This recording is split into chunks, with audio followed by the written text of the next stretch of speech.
Now, as a 17-year-old, I knew exactly what those words were. I was afraid of the house.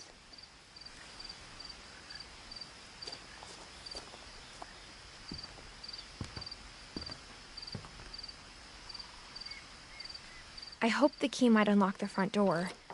It didn't.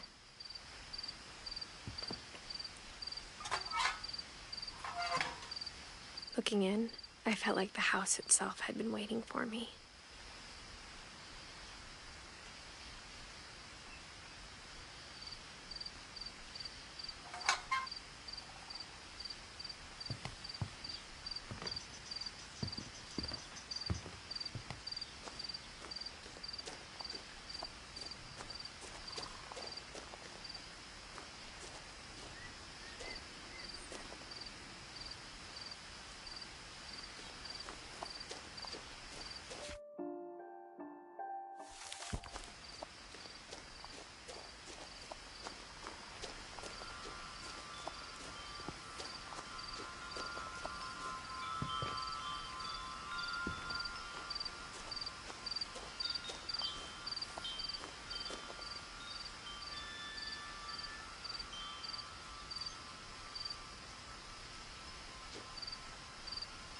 The house felt like it had always been here. Even the swing set was older than my mother.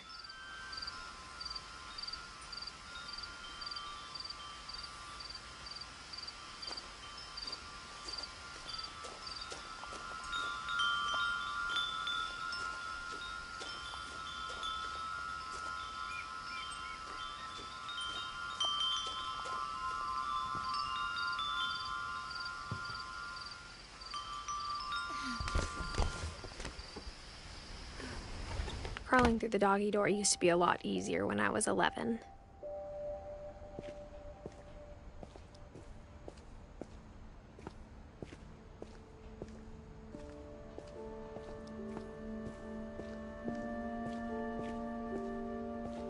For the first time in years, I felt like I was home.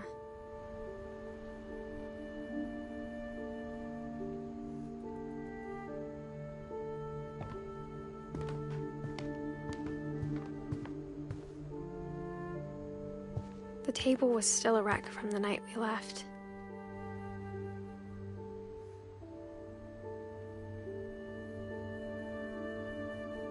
It was like a bomb had gone off, killing everyone but sparing the furniture.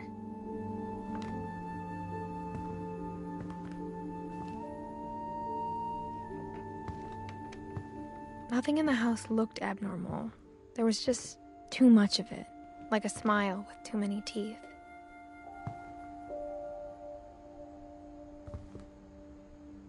Even the fireplace had a story. Edie told me the bricks came from the original house, after it sank.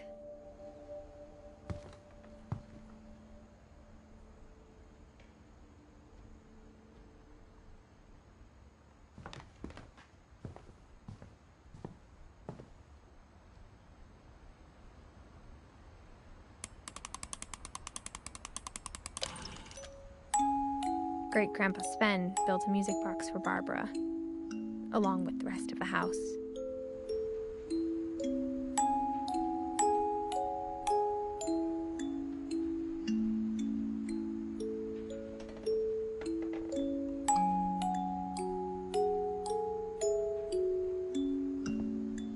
Mom always told me to stay out of the basement, so I wasn't too surprised when the key didn't fit.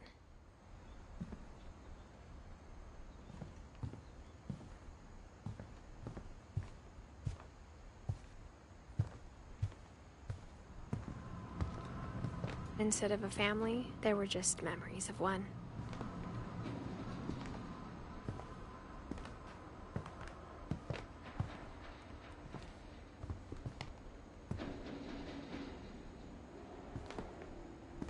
After Lewis started working at the cannery, we all got pretty sick of salmon. Except our cat, Molly.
Edie told me once that every Finch who ever lived is buried somewhere in the library.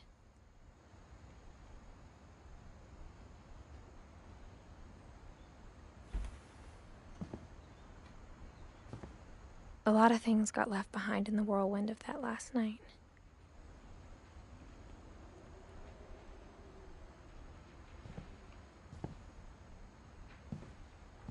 My mom wasn't much of an optimist, but she never stopped believing that my brother Milton was alive.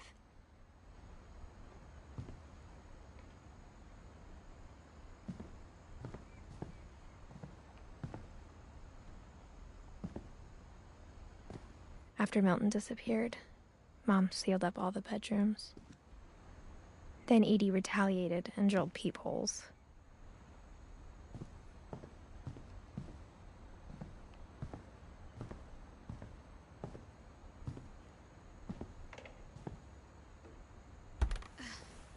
My Grandpa Sam spent 7 years sharing a room with his dead brother, Calvin.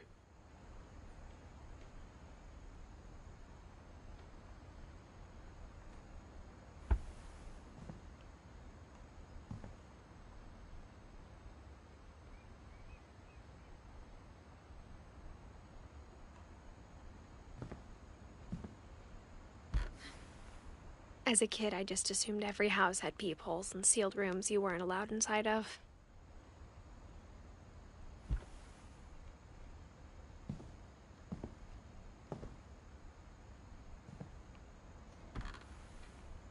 The last time I was in Edith Sr.'s room, I was 10 and she was painting my portrait.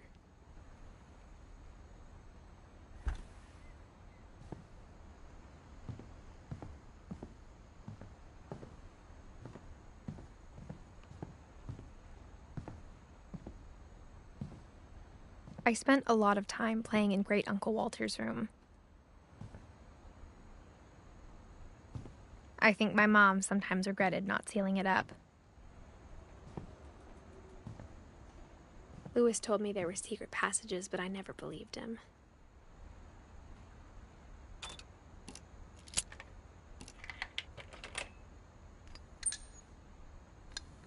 Turns out, my mom was really good at keeping secrets.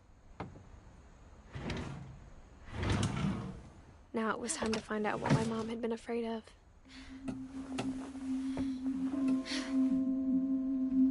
From the paintings on the wall, it was clear my brother Milton had been here before me.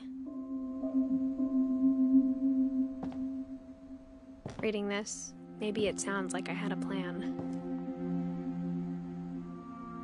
But I had no idea what was behind that door.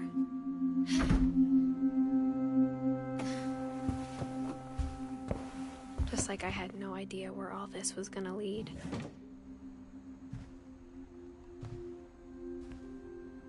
I grew up looking at Molly's room through the peephole. Molly's gerbil had a tiny bedroom with its own even tinier gerbil cage.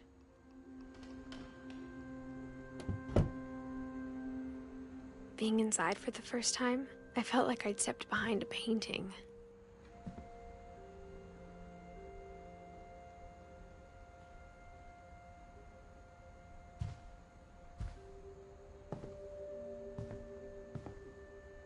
I got the sense Edie had spent a lot of time here, before my mom sealed the doors.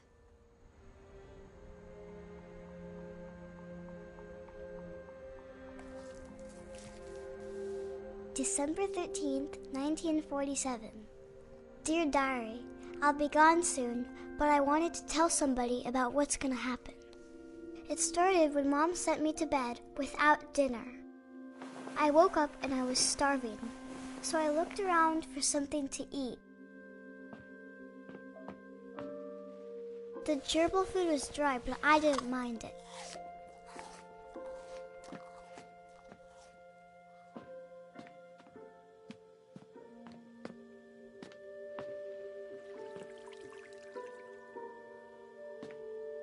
I thought about eating Christopher, but I held back.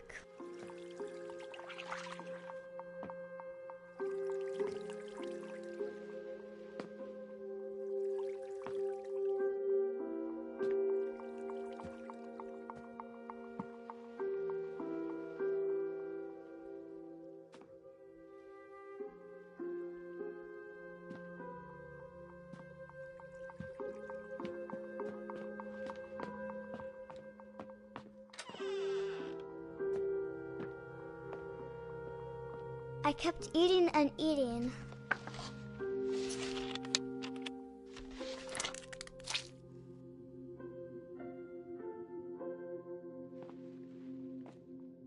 I ate a lot of things that night.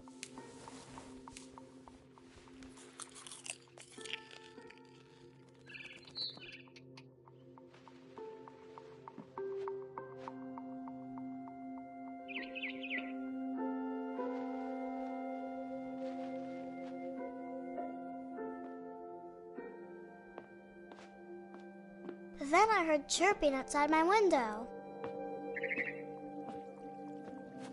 It was a barn swallow going back to her nest. I reached out for her.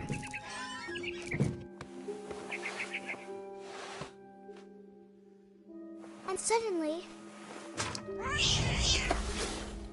I was a cat.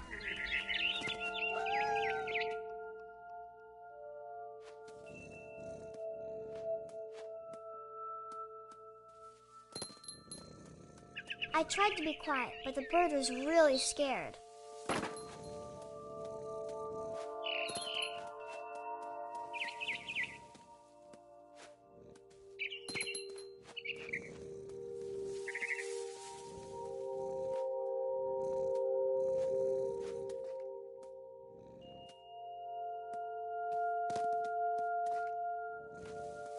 Mom and Dad didn't even look at me.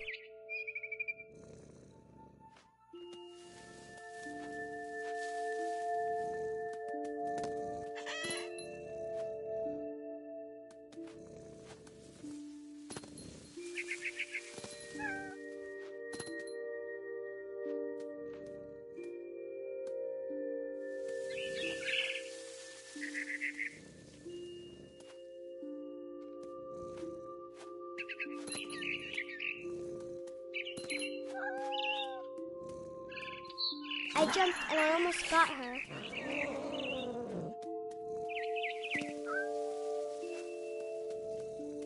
I could tell she was getting really tired.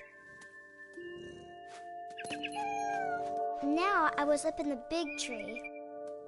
I promised Dad I wouldn't climb it anymore. All I cared about was eating that mama bird.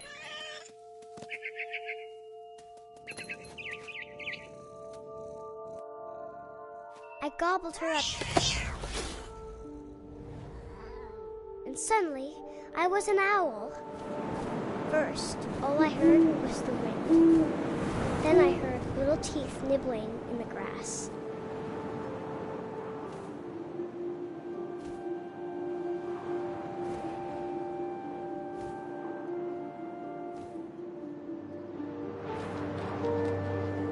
Rabbits.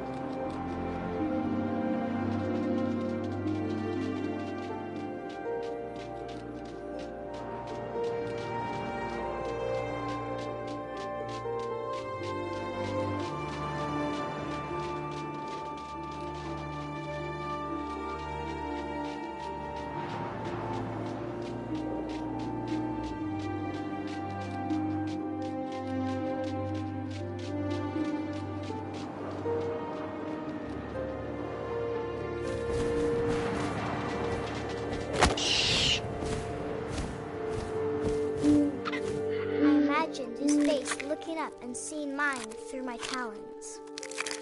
I swallowed him up, and I didn't chew one bit. Then I flew off to find something bigger.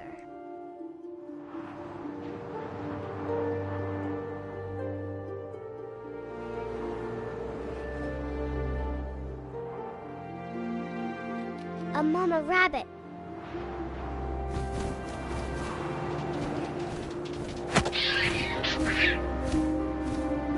She was almost too big to carry. I started choking, but I couldn't stop eating. And suddenly, I was a shark.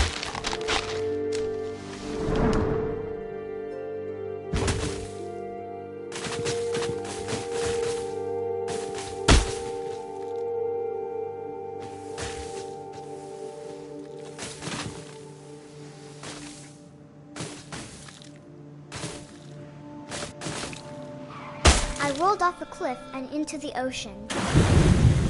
Now, I was hungrier than ever.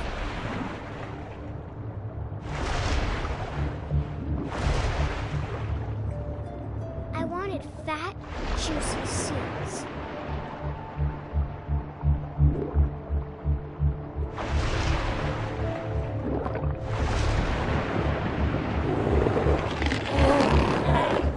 I tore off her flipper, and it tasted really good.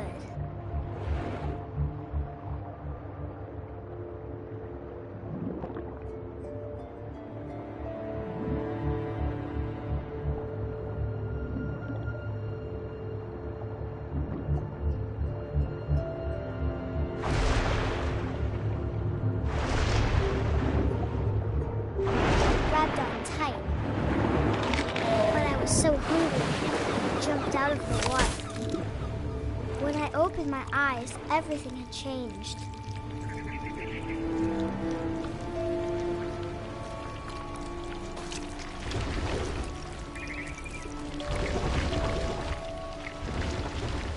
Now I was a monster, and I smelled people everywhere.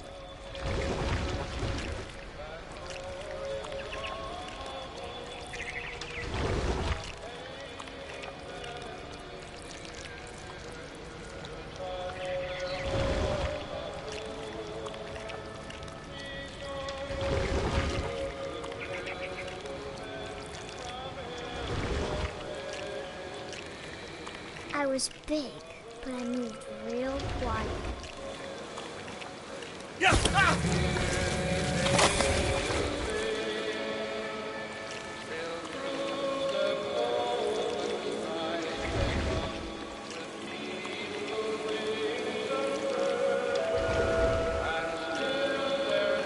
I wanted to stop, but also I didn't.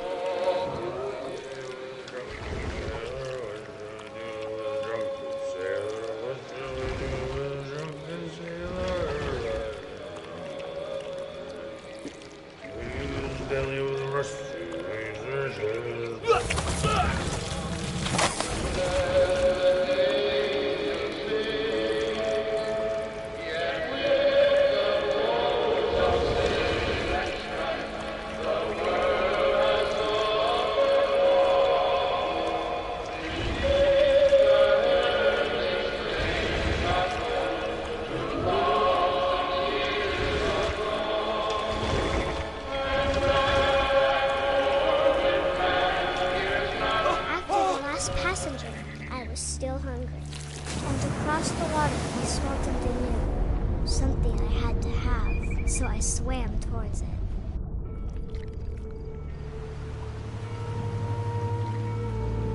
I slithered onto the sand, and the good smell went into an old pipe.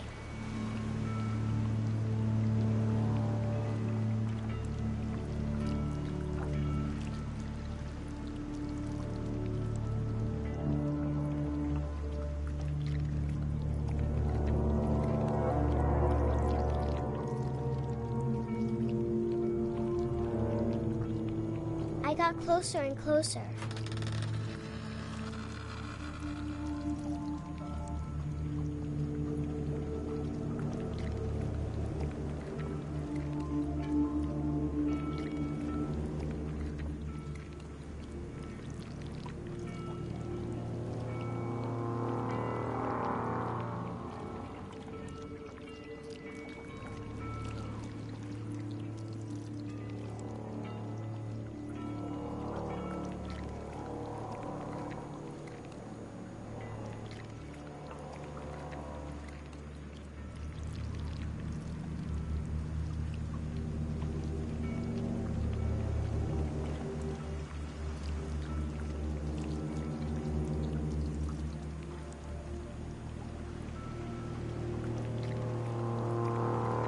All my stomach started growling. And suddenly, I was me again. I held my breath for a long time, but I couldn't hear anything. I think it's waiting for me to fall asleep. But it's not going to wait much longer. It needs to feed, and we both know I will be delicious.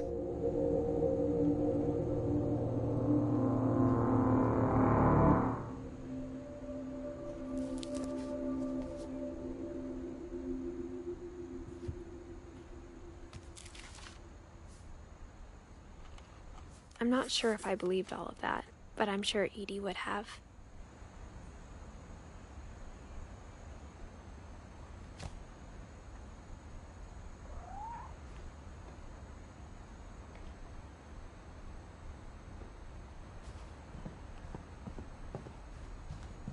I can't describe it, but I felt like some part of Molly was still here.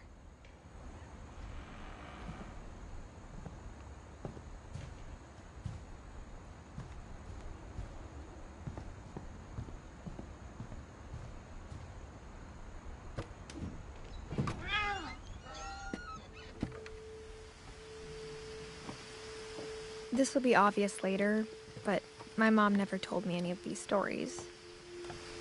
Edie would have, but Mom didn't like bringing up the past. Though, when we adopted a stray kitten, she was the one who named it Molly.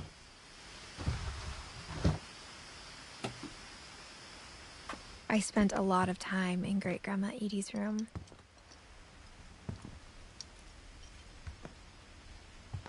Louis died a week before we left, but Edie had already started to memorialize him. Edie knit me a new pair of gloves every year, just in time to replace the old ones.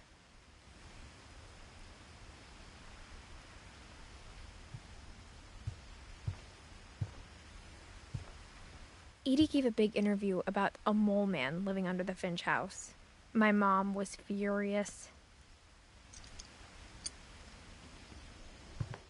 I hadn't thought of myself as Edith Jr. for a long, long time.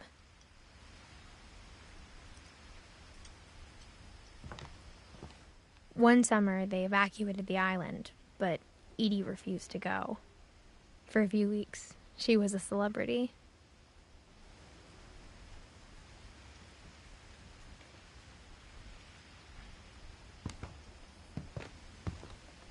When Edie told people Sven was killed by a dragon, she could also have said he was building a dragon-shaped slide that collapsed. She could have, but she didn't.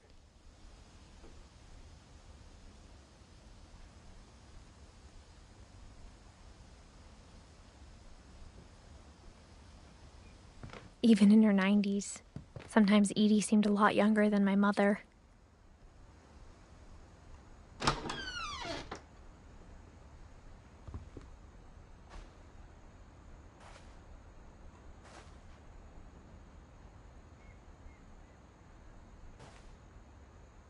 The only trace Grandpa Sam's first wife, Kay, left on the house was the pink bathroom.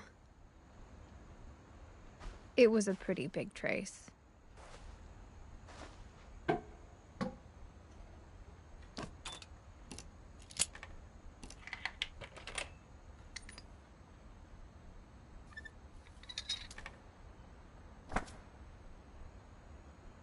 There's a secret in this bathroom.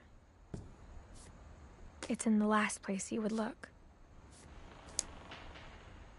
It isn't in the cupboard. It's hidden in this book.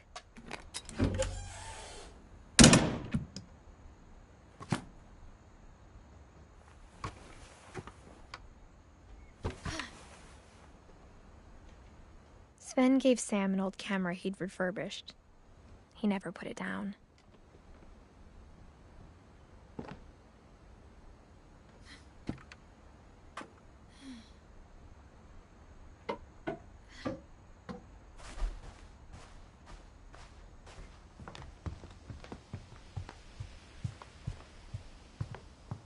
Her room was like a museum.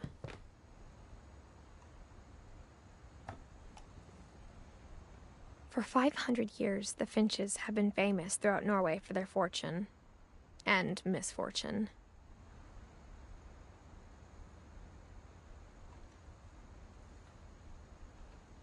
Odin Finch buries the latest victims of the family curse, his wife Ingeborg and their newborn son, Johan. On January 7th, 1937, he set sail with his family and his house, hoping to leave the curse behind. But 40-foot waves off the coast of Washington send the house and Odin to the bottom of the sea. Odin's daughter Edie, with husband Sven and baby Molly, step ashore on their new home, Orcas Island. Odin Finch is the first to be buried in the new family cemetery. His daughter Edie is already dreaming of a new Finch house.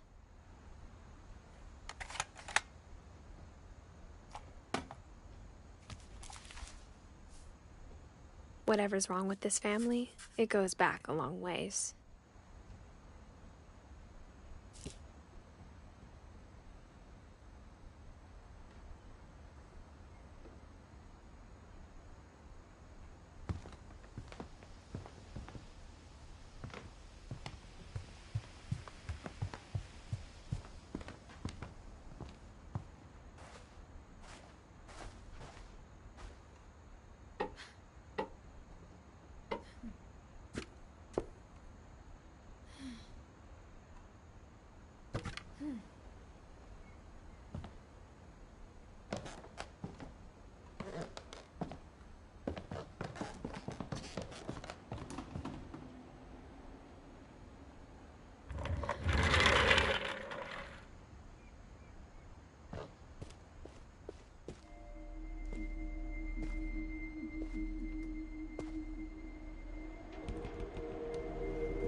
I knew Grandpa Sam had a twin, and that he never talked about him.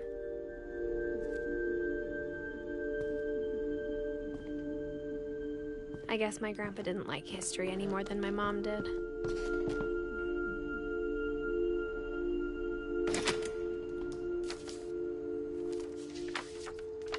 How I Want to Remember My Brother by Sam Finch. The thing I remember is that when he made up his mind, that was it.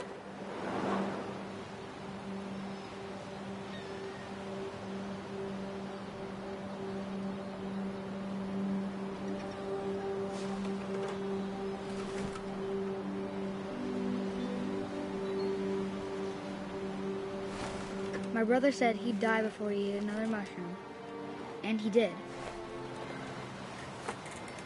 At Barbara's funeral, we swore we'd never be afraid again, and he wasn't. I think Calvin always wanted to fly.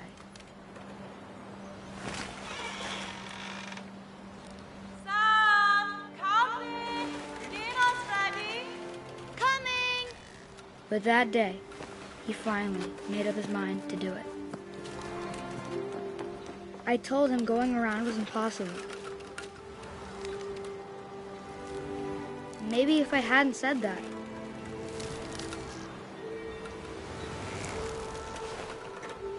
Calvin! I'm not gonna tell you again! Maybe if the wind hadn't picked up. Then maybe he'd still be here. But I doubt it. I think he'd already made up his mind. That's what I want to remember about my brother.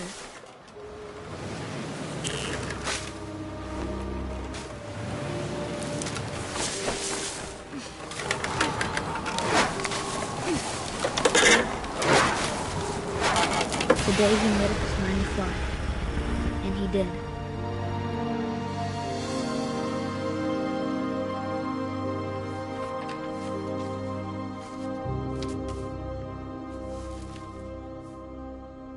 Calvin's story felt strangely familiar. When I was younger, I remember trying to do the exact same thing.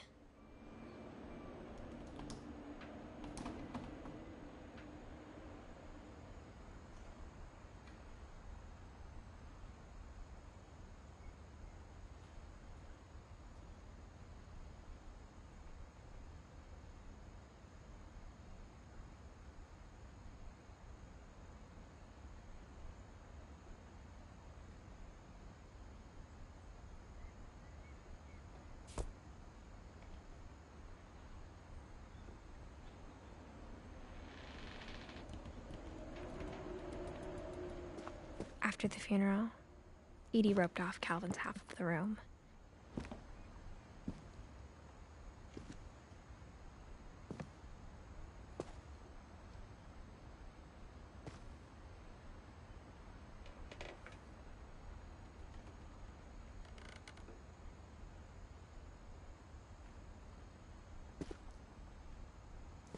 Mom said Grandpa Sam enlisted at 18 and never set foot in the room again.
The passages were a pretty tight fit.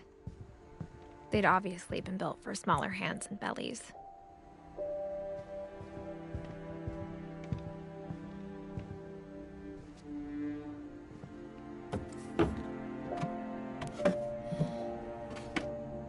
Growing up, I always thought of Barbara as a child star.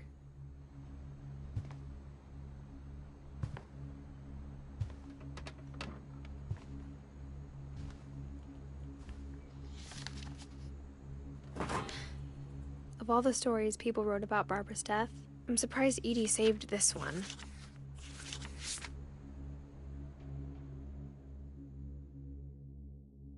Old Jack here with another ghastly tale inspired by America's most unfortunate family. I'm calling it The Surprise Ending of Barbara Finch. As a child star, Barbara was famous for her scream. Now at 16, she was all washed up. A has-been. But in a lucky break, she'd been asked to perform her signature scream at a local convention for monster movie fans. It was just the boost her career needed. Unfortunately, her scream hadn't aged well. Getting better. I think you just need the right motivation. Her biggest fan and current boyfriend, Rick, was about to demonstrate when... Now that was a great scream. It was Barbara's father, Sven. He'd slipped into a table saw and had to be rushed to the emergency room. So Barbara got stuck babysitting her youngest brother, Walter. Her convention comeback was cancelled. Okay, I'm hearing frustration, but I'm not hearing terror. What if I tried... A gang of hoodlums in Halloween masks have been terrorizing Orcas Island tonight. Police are urging residents to... That came from the basement. You're right! Also, I loved your delivery on that. Why is your basement door locked? Because my dad likes making puzzles and secret passages. There's a key hidden in the music box. The secret is to keep winding and winding until finally the key pops out. Thanks, babe. I'll be back in a sec. 20 minutes later, Rick hadn't returned. So Barbara went to look for him, right on cue. She reached for the music box. And as she wound the key, she listened for Rick, but the house was silent.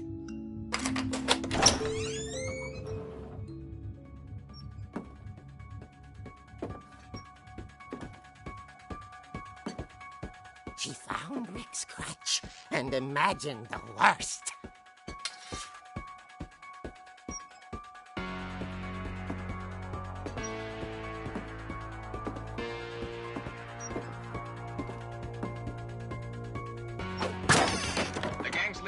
infamous Hookman killer, Dr. Carl Hamill, who impaled and then ate his family 10 years ago tonight.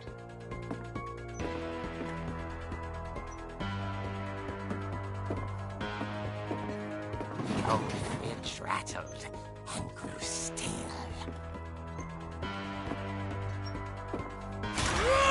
Oh dear!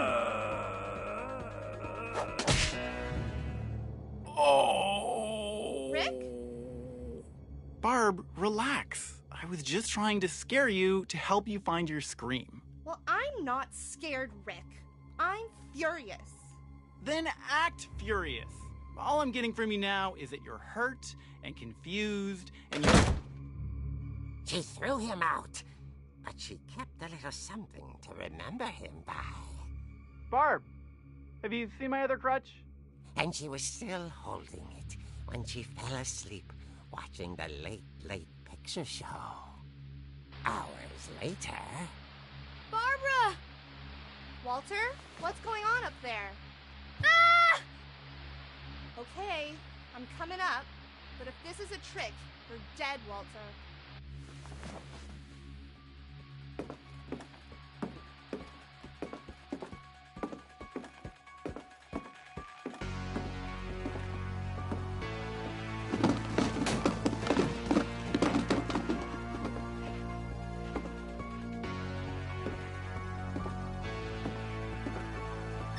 Walter, are you there?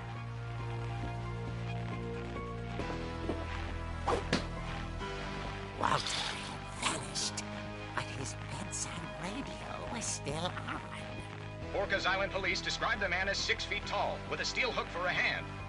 Residents are urged to lock all doors and windows and notify the police of any suspicious activity. Barbara turned, saw the hook man, and was speechless. He was quite smashing.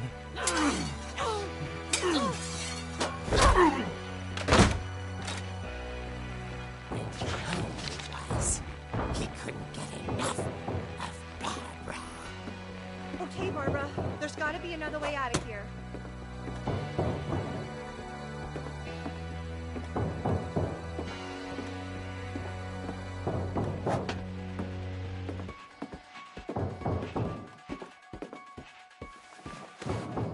That night, she played her part beautifully.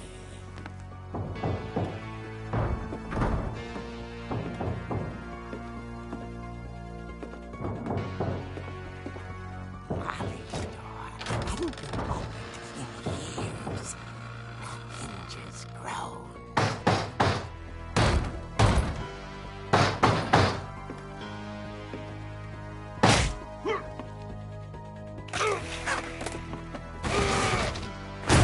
He wasn't moving, but she sensed the story might not be over yet.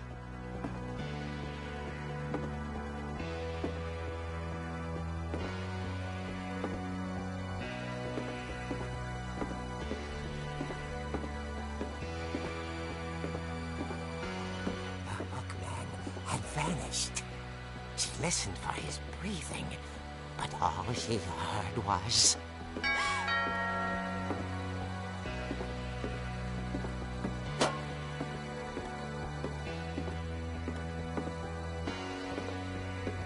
At the door, she heard whispering. It was coming from inside the house.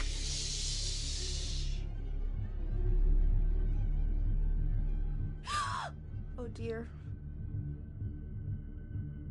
The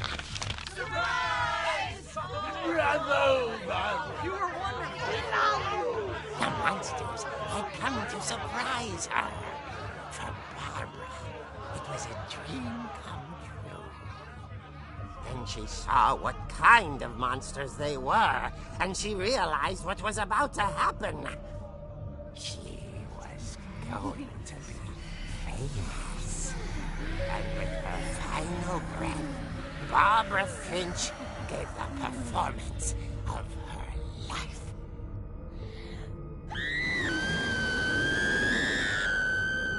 I wasn't there myself, but I hear Barbara was magnificent. Poor girl. She had a taste for stardom.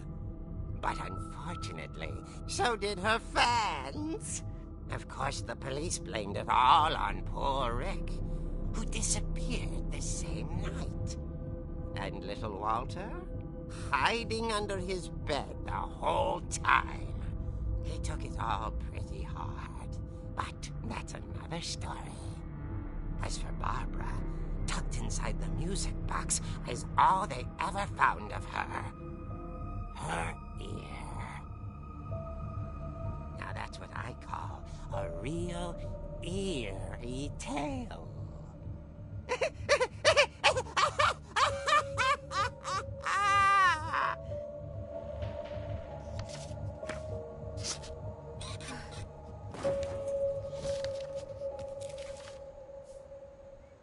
Edie told me all Barbara wanted was to be remembered, as absurd as that comic was.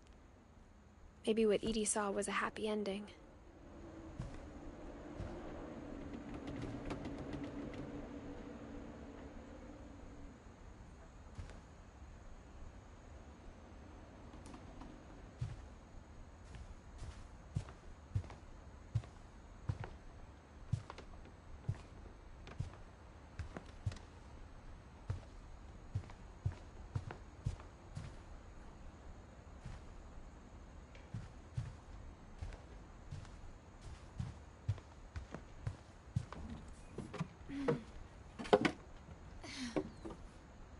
I guess now I know why Mom didn't like me playing with the music box.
Whenever people ask me about my family, the first thing they always want to know about is Barbara.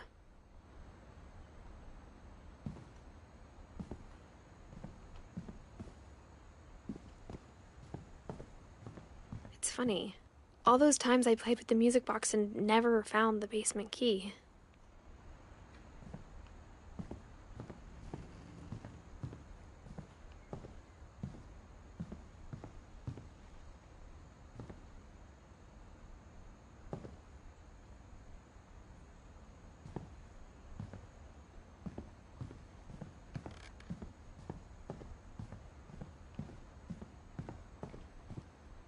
Mom must have locked the third floor stairs on the night we left.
Mom said the basement was off limits, unless I wanted another tetanus shot.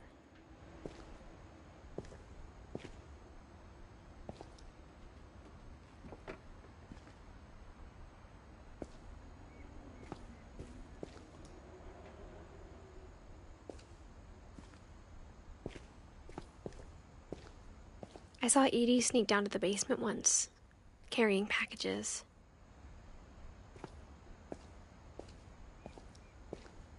I thought maybe she was hiding presents.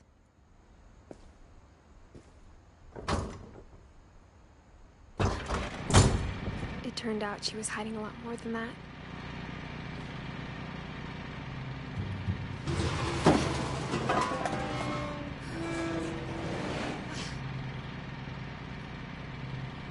I remember asking Mom once about where Walter had gone. She said after Barbara died, he got as far away as he could. If there's a pattern in all these stories, I think it's that none of us has gotten very far.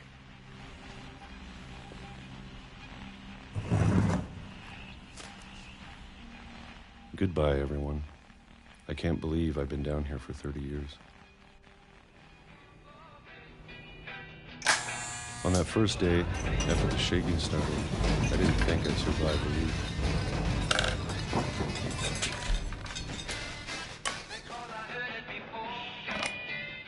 But after a few days, I settled into a routine. That's what kept me sane. Having a schedule, living for today. I always expected to be dead tomorrow. But if you wait long enough, you get used to anything.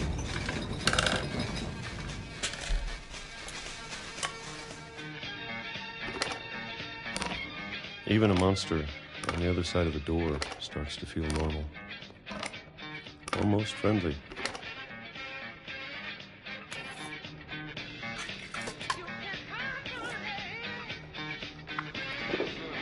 And then one day, everything just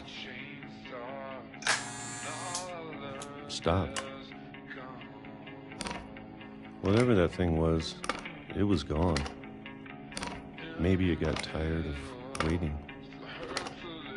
Or maybe I just got tired of being afraid.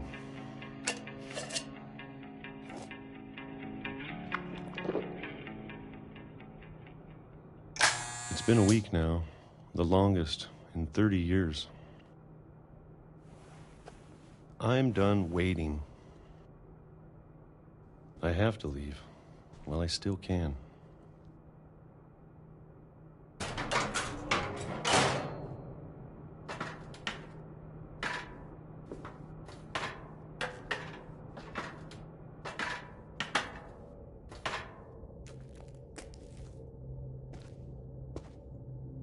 I know it's out there somewhere. Whatever killed Barbara and Molly and Calvin.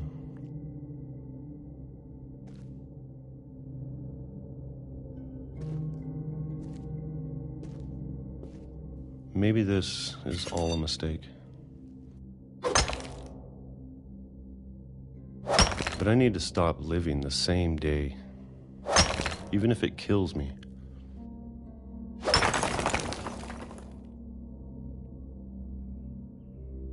Whatever's out there, I want you to know I'm ready for it. I'm going to appreciate all of it, especially the food. I don't mind if I only have a year left, or a month, or a single week. I'd be happy with one new day.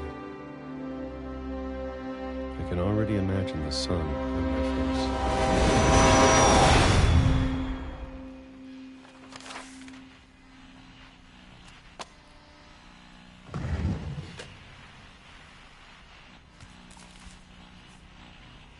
Walter died when I was 6. I can't believe my mom never told me he was down here.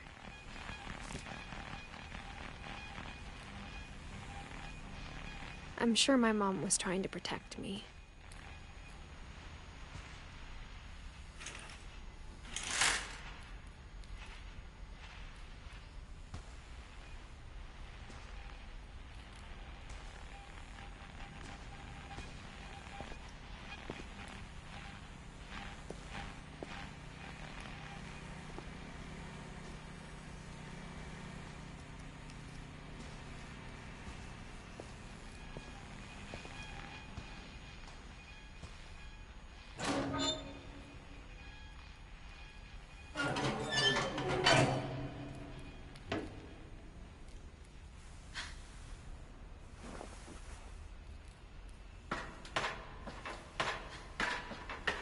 Maybe she was afraid I'd end up like Walter.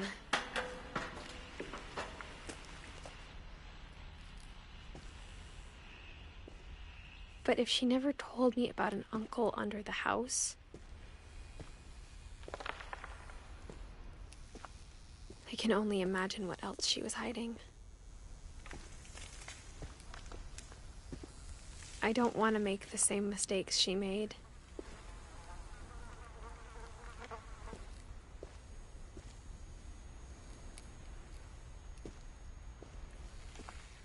Trying to bury something that's still alive.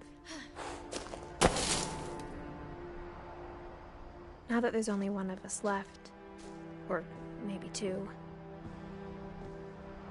I thought it was time I heard the stories for myself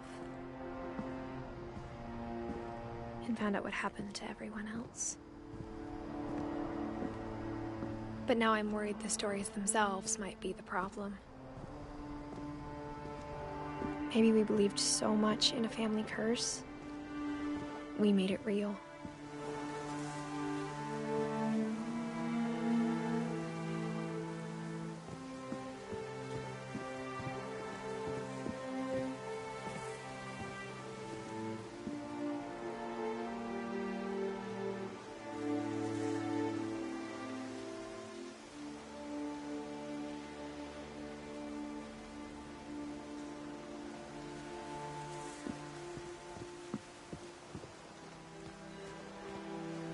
I don't know if I should even be writing this.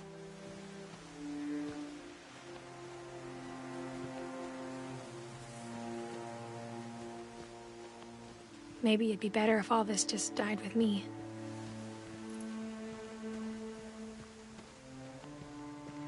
But I thought you should know about your family.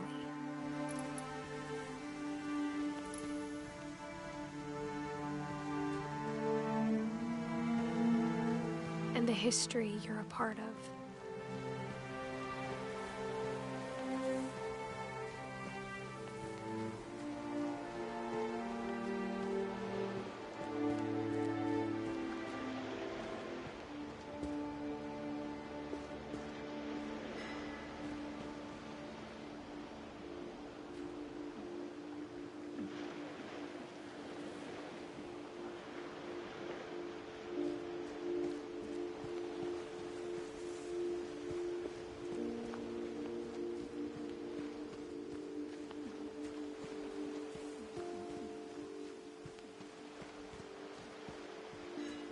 Though to be honest, I feel as lost as you probably do right now.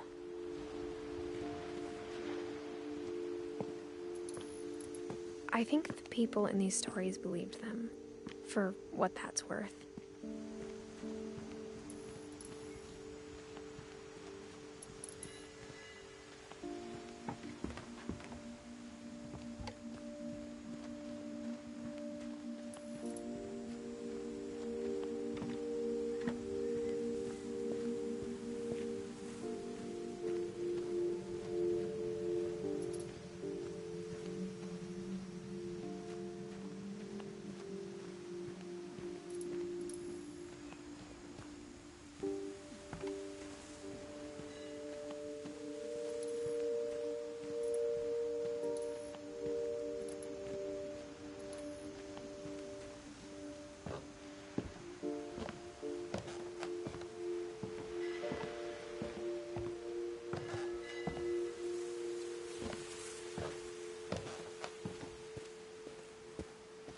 When you look at the house, that history of imagination and stubbornness and madness.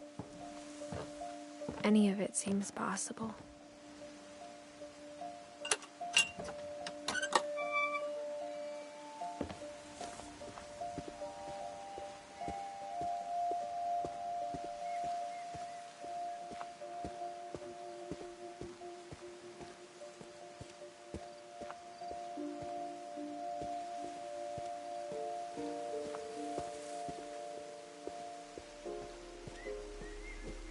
I think we've been surrounded by death for so long, we've just gotten used to it.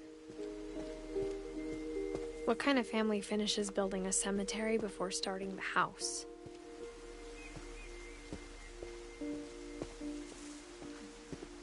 It's embarrassing for me to admit this, but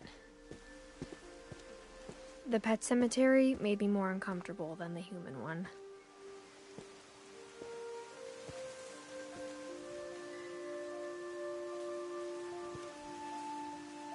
Three of the gerbils were mine, and 2 had been my fault.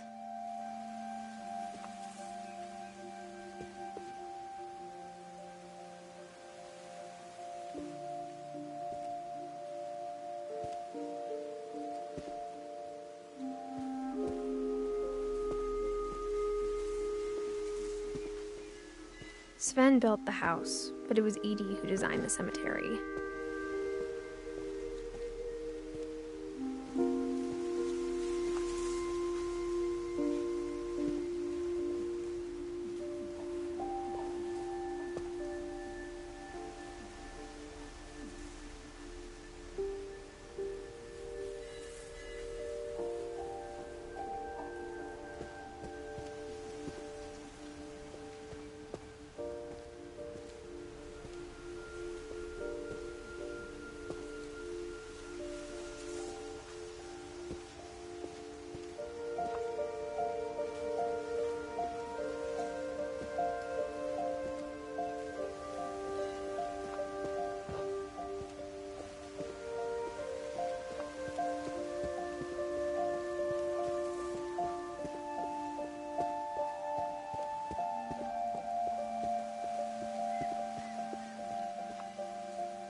I'm sure Odin's monument had been Edie's idea.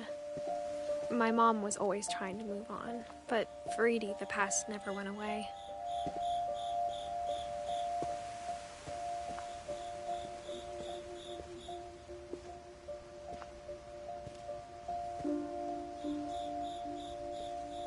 She could see it poking out of the water at low tide.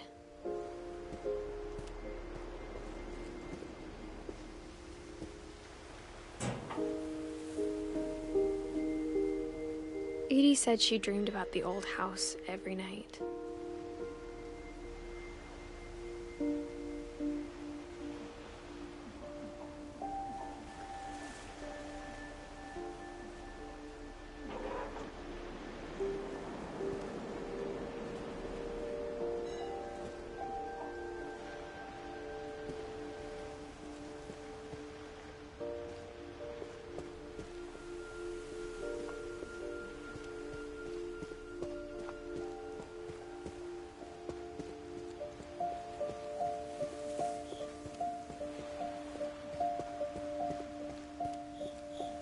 Edie's side was always easier for me to understand. But the older I get, the more I can see where my mom was coming from. Her dad had been pretty strict, but it wasn't enough to save her brothers. She was just trying to do better.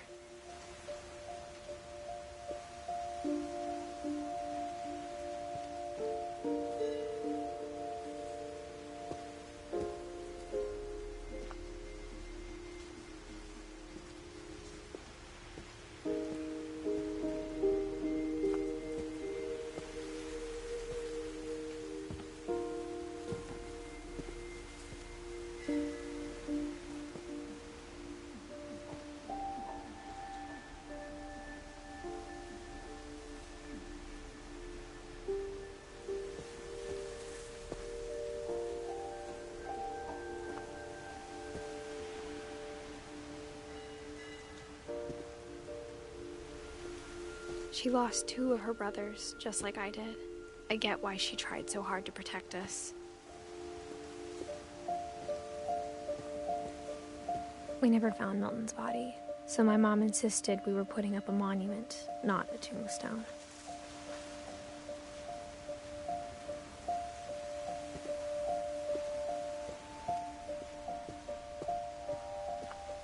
There's so many things I wish I could ask my mom now. Part of me thinks this is what she wanted all along. For me to come back someday and find everything out for myself.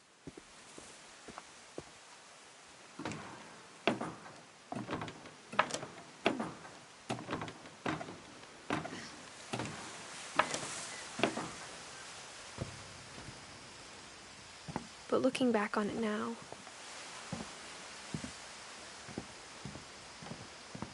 if she told me there was going to be so much climbing, I never would have come when I was 22 weeks pregnant.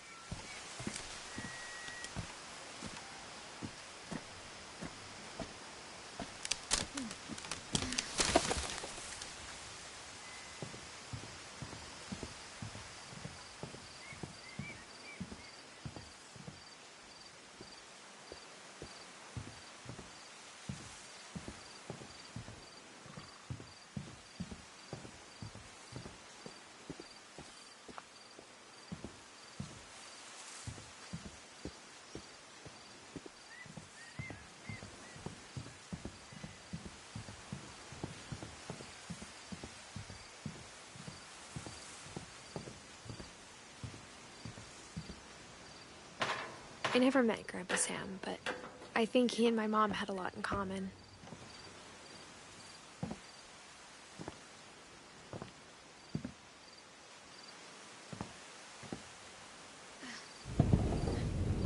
They were both pretty intense.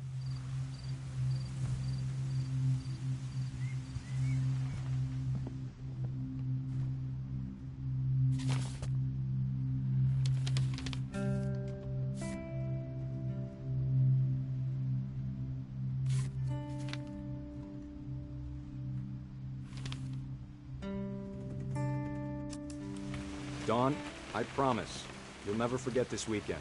Yes, sir. These memories are gonna last a lifetime. Am I gonna have to shoot anything? It's a hunting trip, Dawn. Shooting is strongly encouraged. What?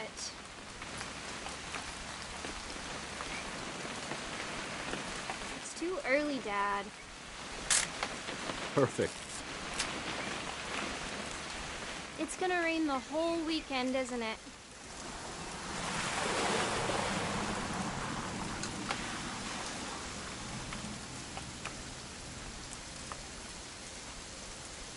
I will never forget this weekend, Dad.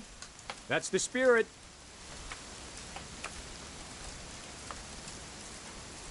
Smile, Dawn. Okay, got it. I'm gonna take some pictures, okay? Just be careful. That camera's older than you are.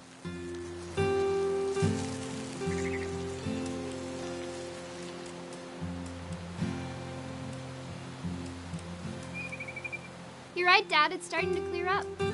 Still freezing, though.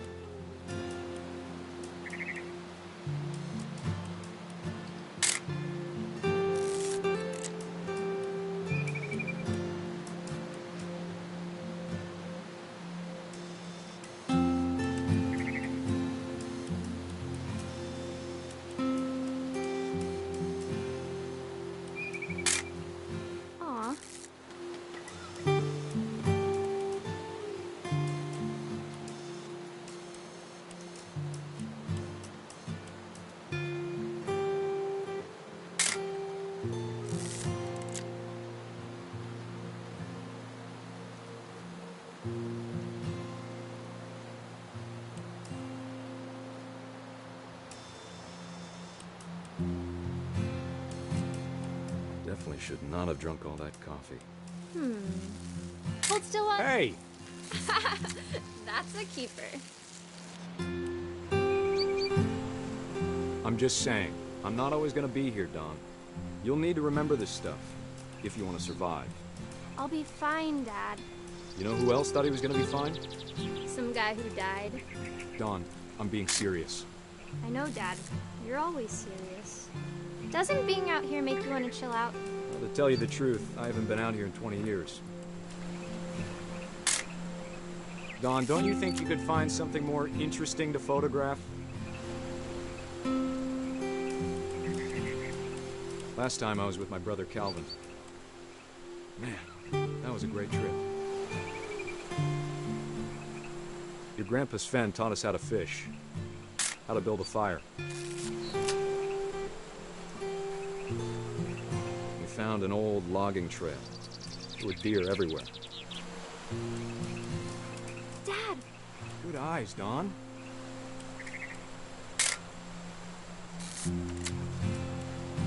Before you take the shot, let me get a picture of you. Dad, I... Just breathe. Turn off your imagination. Focus on your target. Let me get behind you. Do I have to do this?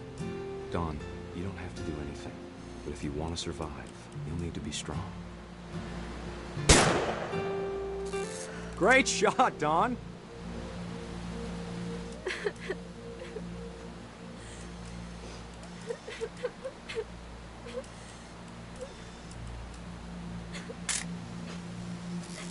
I'm proud of you, Don. Always remember that, okay?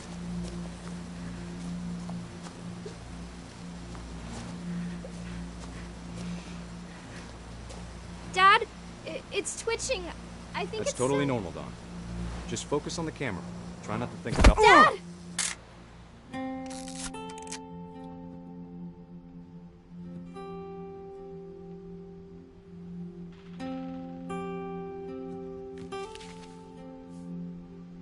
Of all these stories, that's the one I wish most that my mom had told me.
After Sam died, my mom and Edie got really close.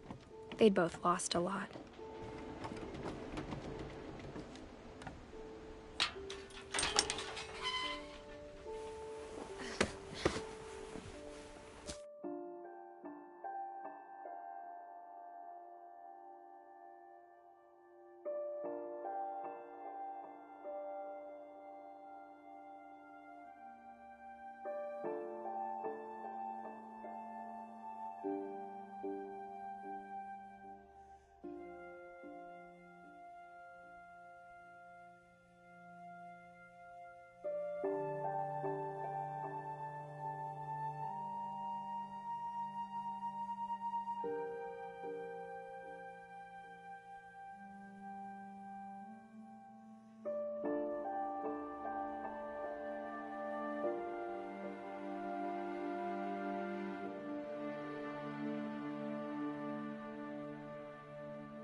Dear Kay, do you remember the way Gregory used to laugh when he thought he was alone?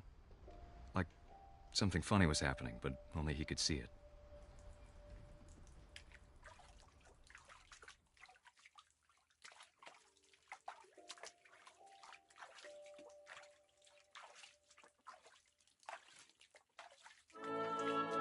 I think he saw things the rest of us don't.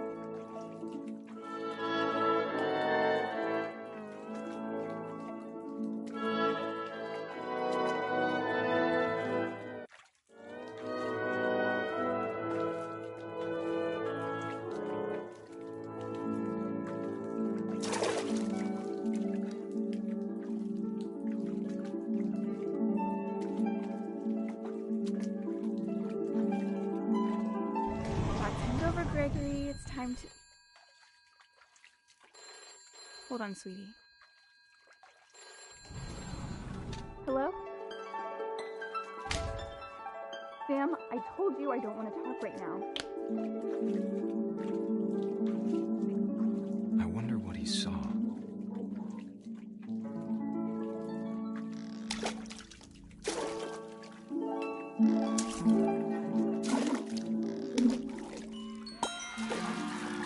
What his world was like. He reminded me so much of Calvin. Lost in his imagination.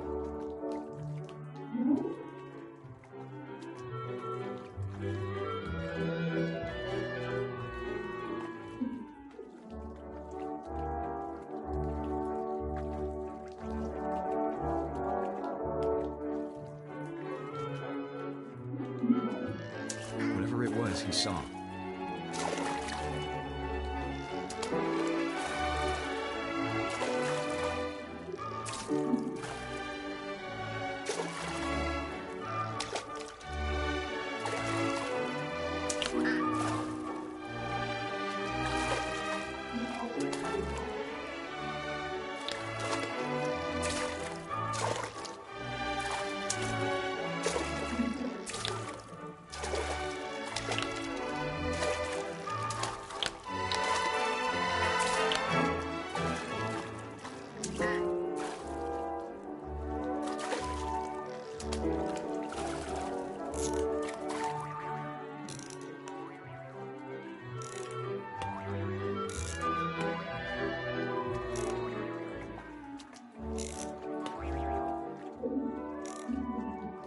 It sure made him happy.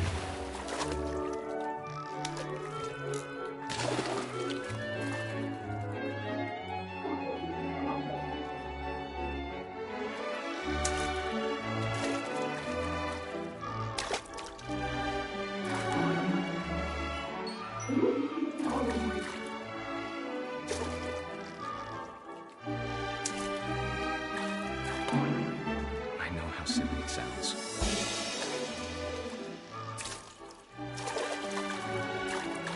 That I worried about a baby being too happy. I could feel him slipping away. Sorry about that, Gregory. I know you did everything you could. Maybe if I hadn't called that night.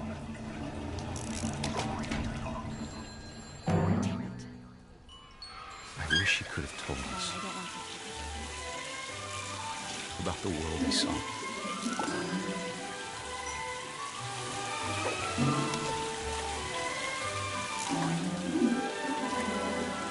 There's so much I don't understand about Gregory, about everything.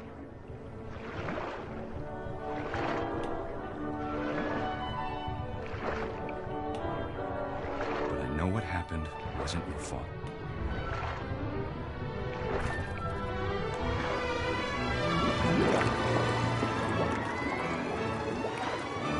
I'm sure he's happy. And he'd want you to be happy too. Good luck, Kay. Love, Sam.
can't imagine my mom ever writing poetry, and yet... A poem for Gus, who always said the wedding was a bad idea. Our father never hit us kids, at least not very hard, before the day my brother said with teenage disregard that he'd be dead before he'd see a wedding in our yard.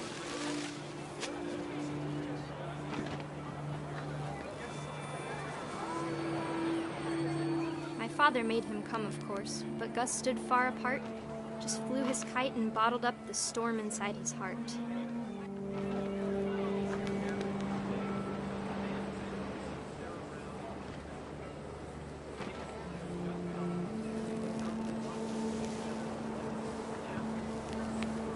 I tried to talk him out of it, but though he'd never met her, "We don't need a stepmom," were the words that I now pronounce you husband and wife. You may kiss the bride.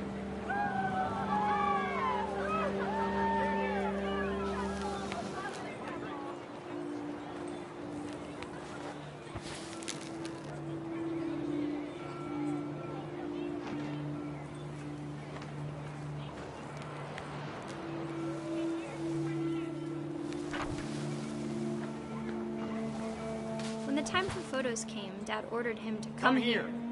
But Gus declined, and as a sign held up his middle finger.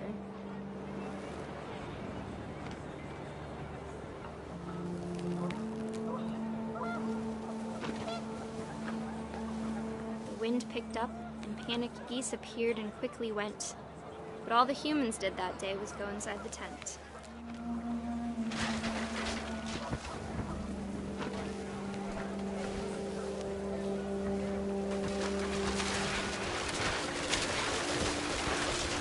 The rain came down in buckets then, but no one seemed afraid that nature might destroy the tent our dad had crudely made.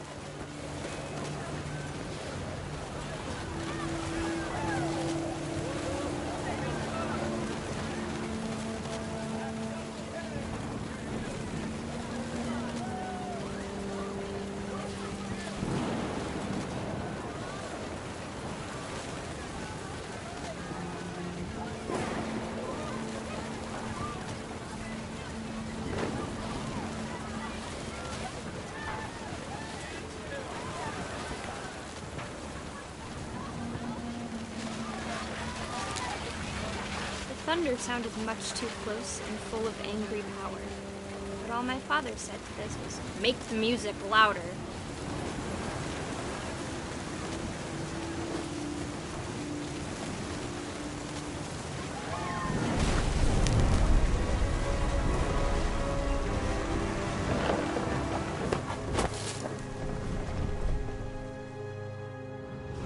I wish that I could truly say I thought about you on that day.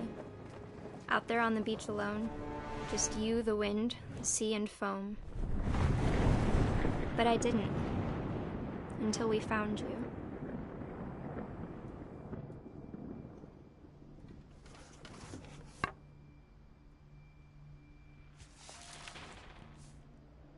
She never talked about him, but Mom told me once if I was a boy, they were going to name me Gus.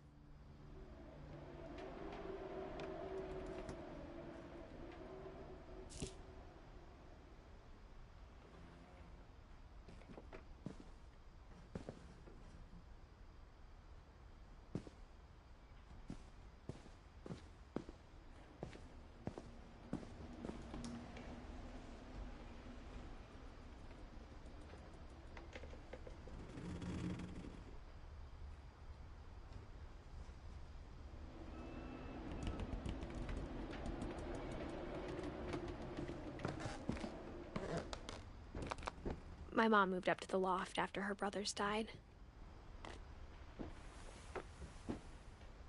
At the time, it was as far away as she could get.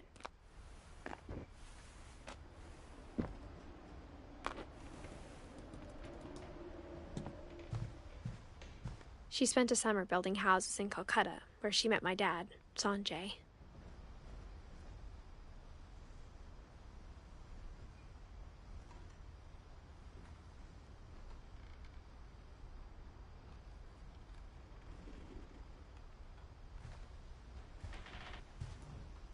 My mom moved to India a week after graduation and got a job teaching English. Louis was born a year later.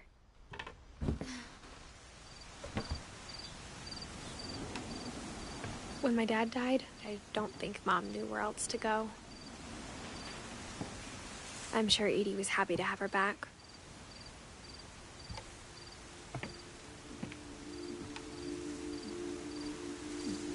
And to see kids in the house again.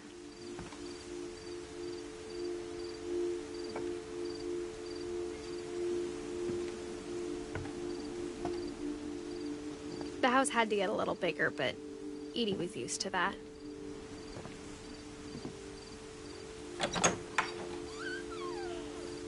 And for a while, things were good. Almost normal. But it didn't last.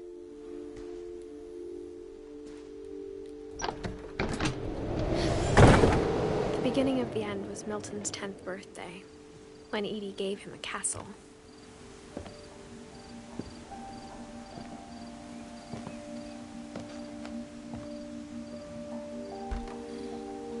After Milton disappeared, the only thing he left behind was a room full of paintings.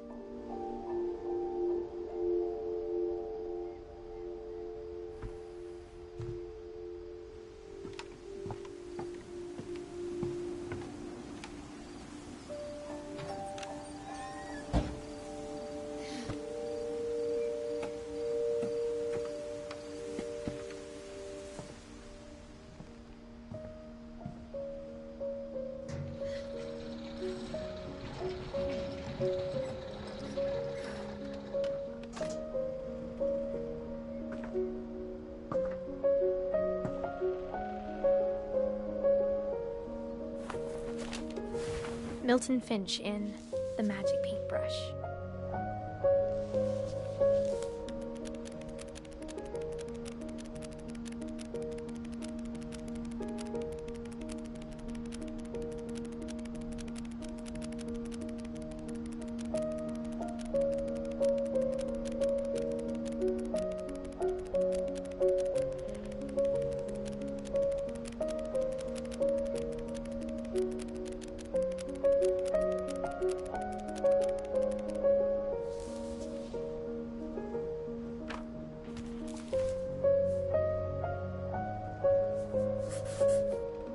I was 4 when Milton disappeared.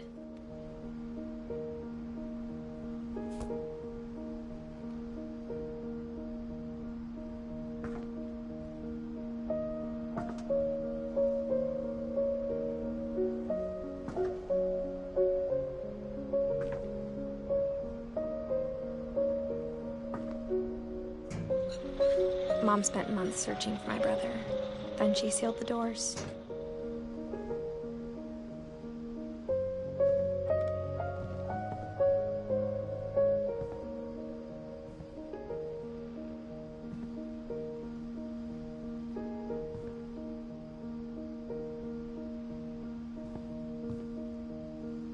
Whatever Milton had found in the house, Mom didn't want it getting out.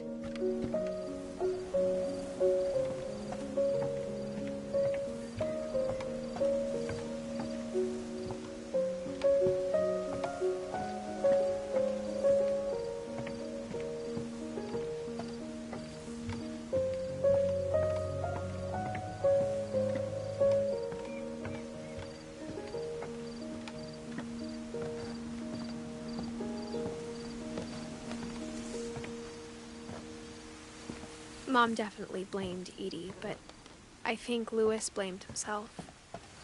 After he graduated, he just spent more and more time in his room, until Mom got him a job at the cannery.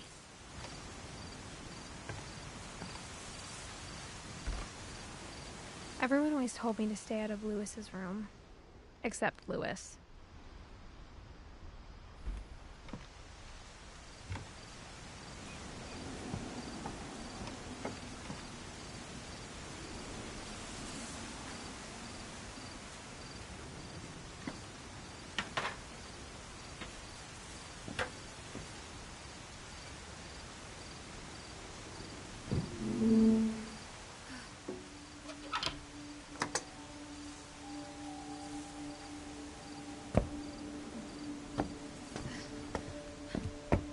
Lewis's room smelled very, very familiar. That part of him lived on.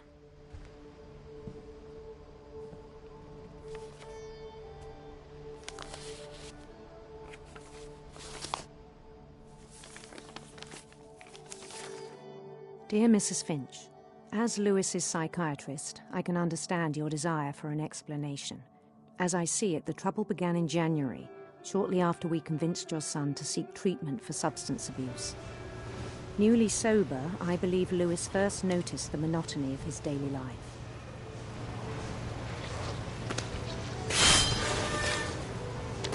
He kept working at the cannery, but he withdrew part of himself. In our sessions, I saw the same behavior. His mind began to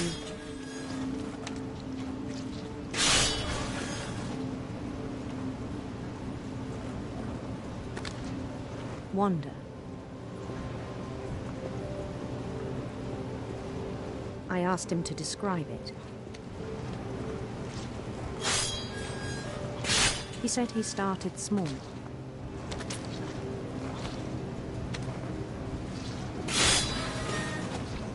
Imagining a labyrinth.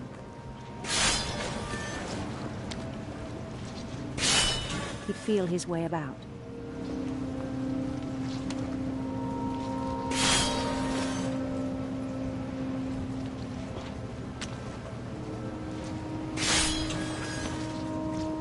Then something moved. Bats. And toads.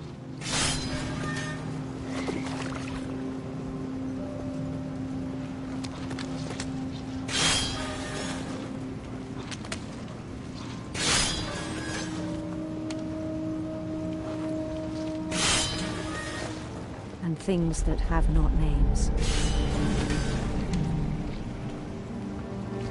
He knew it was all in his head.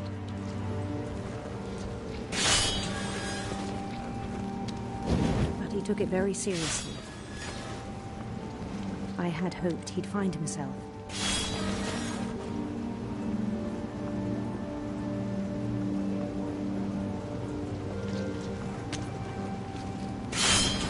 But he found something more. I worried about him then, daydreaming at the cannery.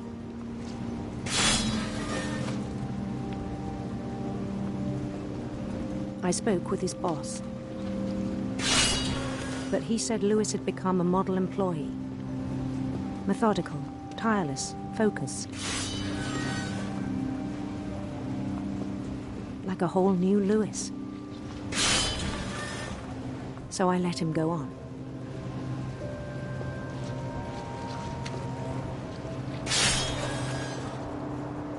I even encouraged him. It seemed very promising at first. He told me he'd made a new friend.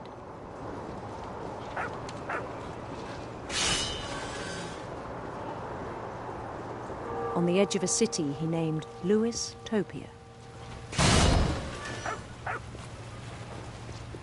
He built the city up slowly, brick by brick. Then he made musicians.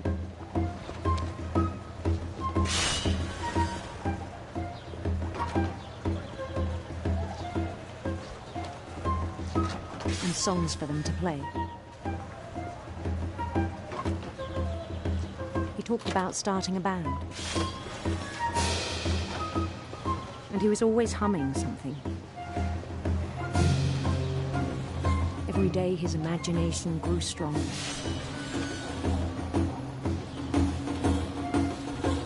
He no longer spoke at the cannery.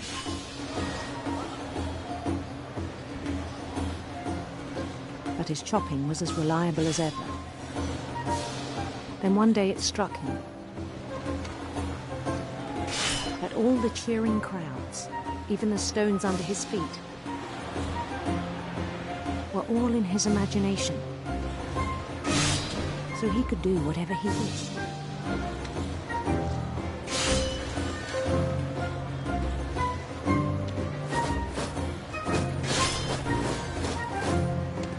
he held an election for mayor.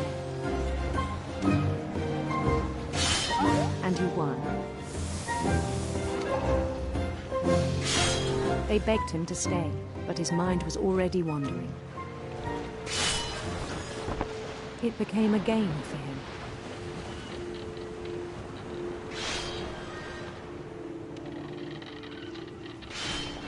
He'd conquer a city, then immediately push on. New Louisville.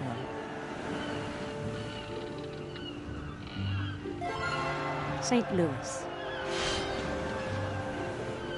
He started drifting away from our reality.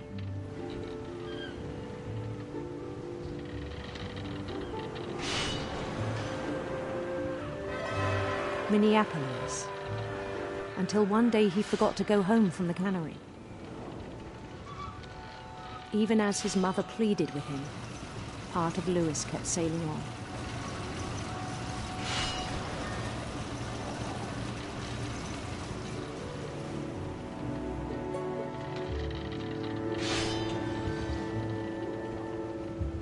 In Louisburg, he heard rumors of a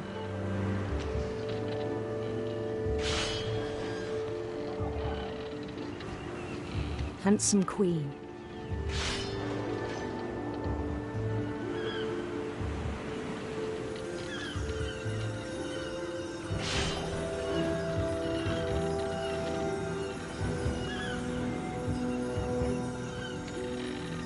The queen was on her own quest for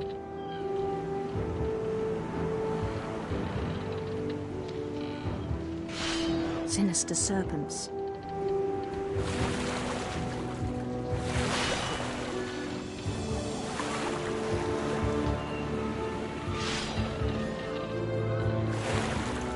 He followed the sound of her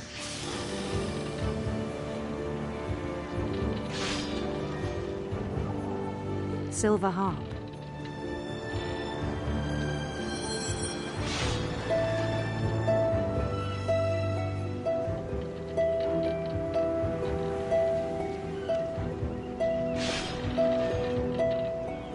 His chase led him to a golden palace east of the sun and west of the moon. Even then, his logic remained sound.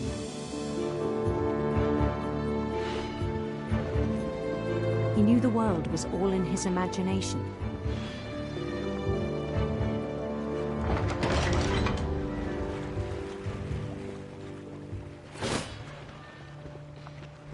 But he was so proud of having created it.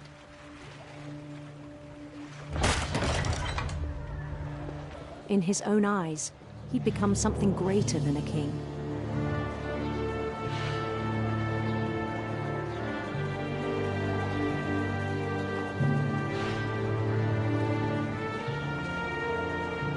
For someone who'd never known success in the real world, I think it was overwhelming. And then it struck him that the real Louis was not the one chopping salmon, but the one climbing the steps of a golden palace.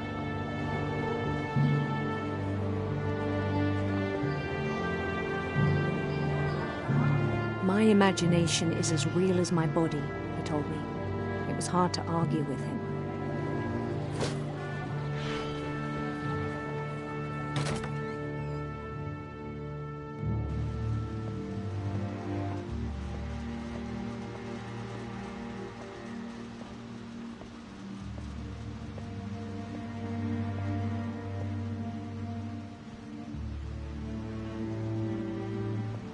Began to forget the world we know.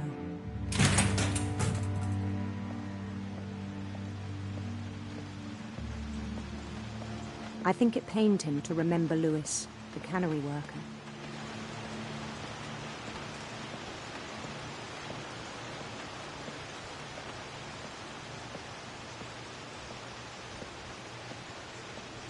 He began to despise the man with a royal contempt.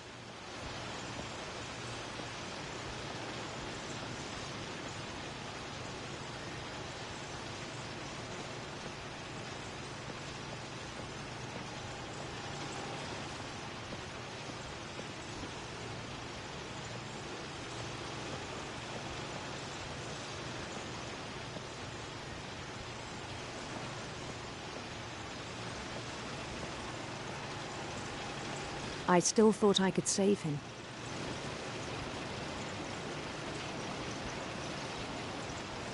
Even after he said he was being crowned king over all the lands of wonder.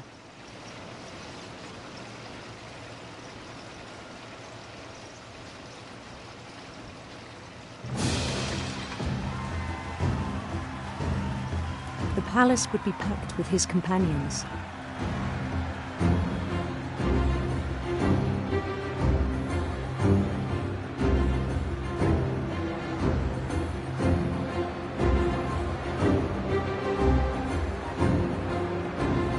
Including the wise Calico who'd insisted on advising him.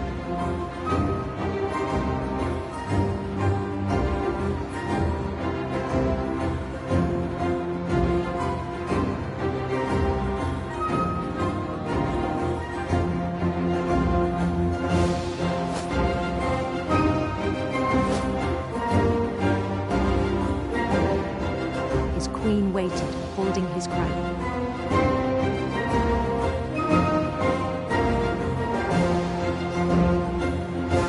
There was only one thing left to do.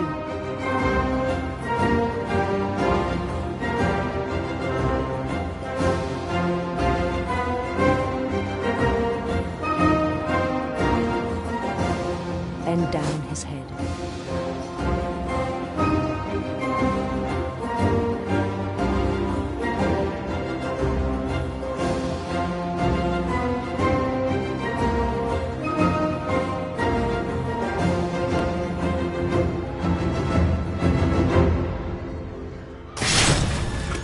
I think you know.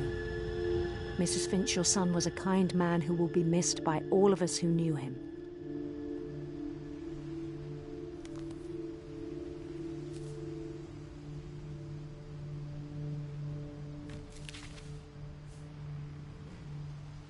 My brother was really cool. I wish you could have met him.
Instead of hiding from death, Sam seemed to go out of his way to meet it.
Sam spent his life shooting photos, but Mom said he got nervous being in front of the camera.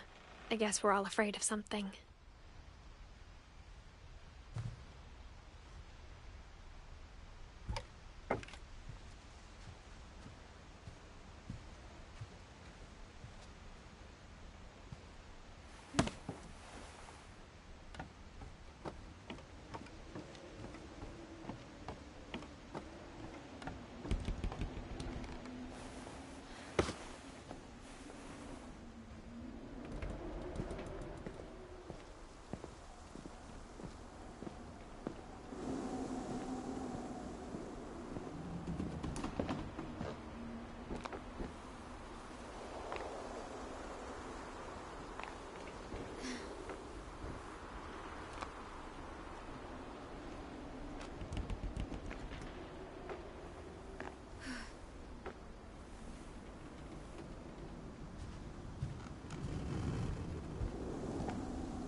Lewis and I spent a lot of time playing games together, but he was surprisingly bad at them.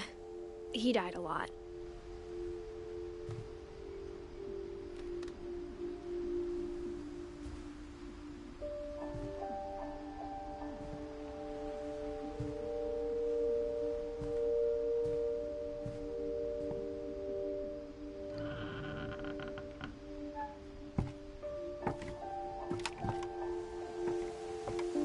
On the way back from Lewis's funeral, my mom told me to start packing.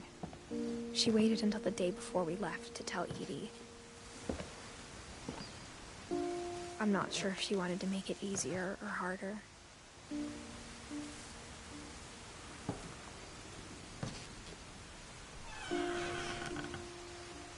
I wish we'd stayed.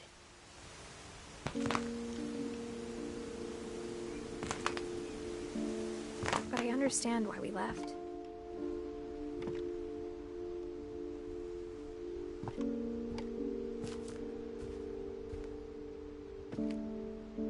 My mom ended up leaving everything behind.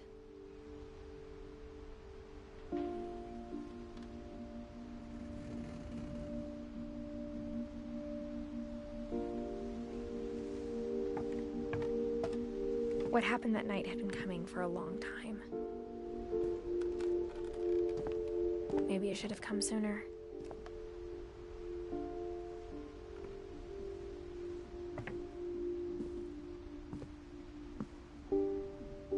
But it had to end one way or another.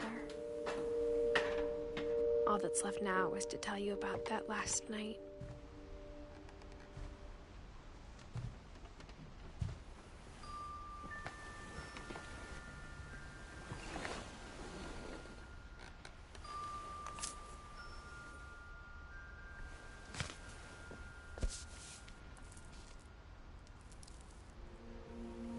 That whole last day, Edie just watched us pack and didn't say a word.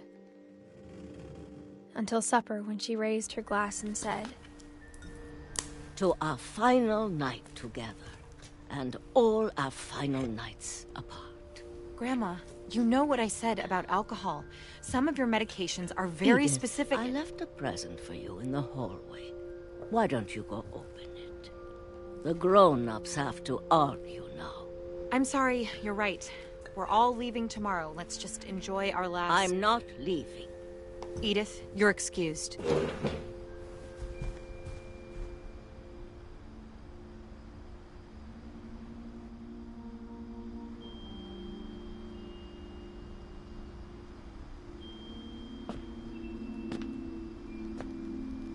The power had been shut off that morning, but Edie always had plenty of candles. When my mom sealed the library, I don't think she knew about the other entrance. Or that Edie had a key to it.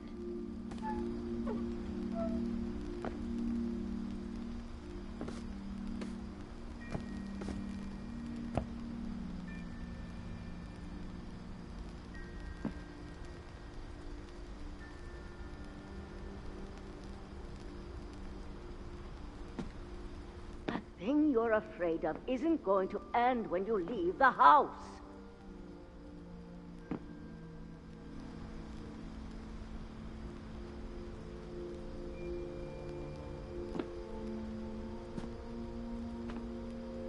Edith has a right to know these stories. My children are dead because of your stories. I think it's best if Edith and I leave tonight. We'll have the nursing home send a van for you in the morning, okay?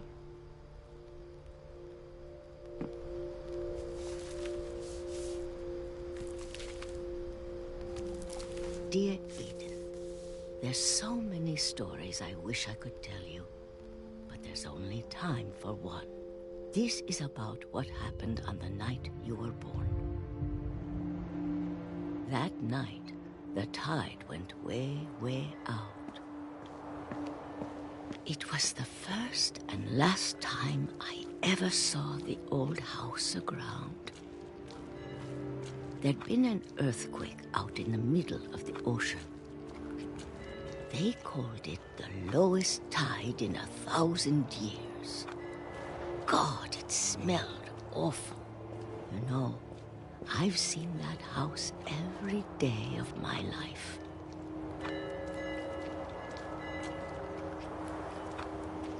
But I never thought I'd go back to it. When the fog rolled in, I lost my way.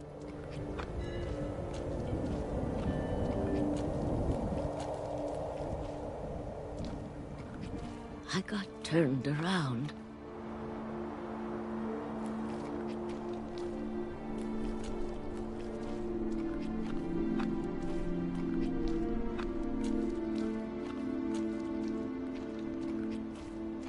For a while, I wondered. I started seeing things.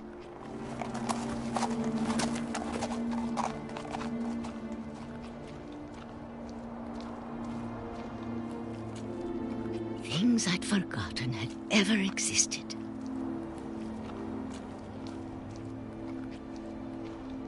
But when I saw them, they felt like old friends. That night, a lot of things came back to me. Or maybe I came back to them.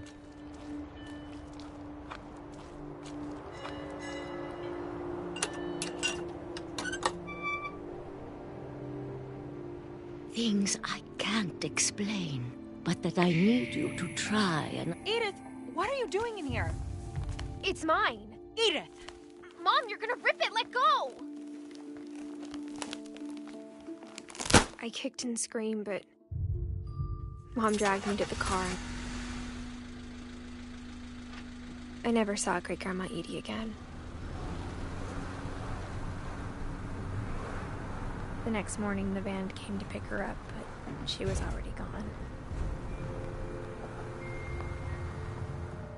After that, we moved around a lot.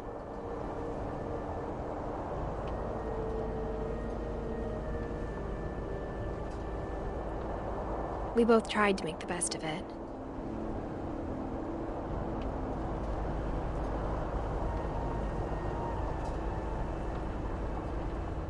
A few years went by.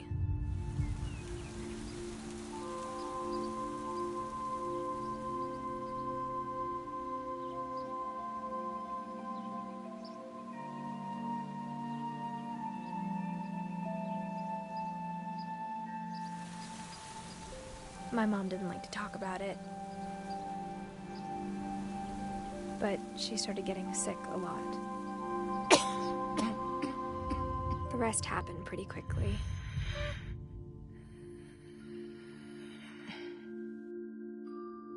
She got better for a while, and then she didn't.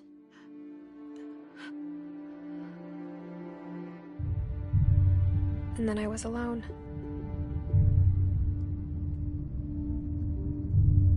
The last Finch left alive.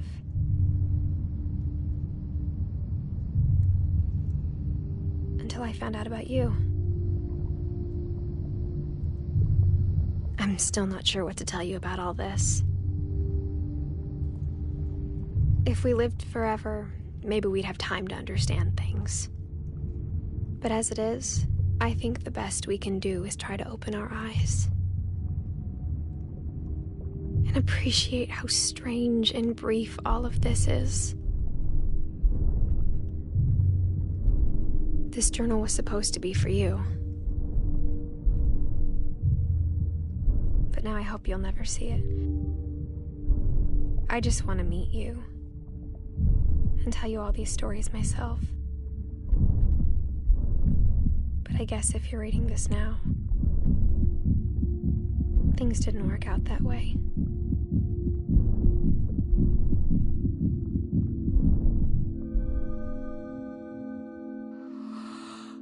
This is where your story begins. I'm sorry I won't be there to see it. It's a lot to ask, but I don't want you to be sad that I'm gone. I want you to be amazed that any of us ever had a chance to be here at all. Good luck.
Hope you all enjoyed.